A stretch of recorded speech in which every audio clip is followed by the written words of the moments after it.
ទាំងអស់គ្នាខ្វះឈាមឬក៏ចង់រកឈាមដាក់នេះមកមើលតារាងនេះខ្ញុំឲ្យមើលអញ្ចឹងនេះគឺជាប្រភេទគោរពឈាមទាំងអស់តារាងទី1នេះគឺមានថា give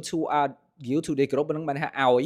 គឺអាចផ្ដល់ឲ្យគ្រប់គ្រប់នេះគឺជាការផ្ដល់ឲ្យអានេះគឺជាការទទួលរបស់គេអញ្ចឹងគ្រប់ឈាមអូដកនេះគឺ hero ខ្លាំងមែនតើឲ្យបានគ្រប់គ្រប់ទាំងអស់គ្រប់គ្រប់នេះគឺយកពីអាអូដកនេះបានទាំងអស់ប៉ុន្តែទទួលពីគេបានវិញបានតែអូដកដូចគ្នាឯងដល់ពេលអូបូកឲ្យបានតែពួកបូកឯងឃើញទេសិតតែបូក A B បូក A បូក B បូក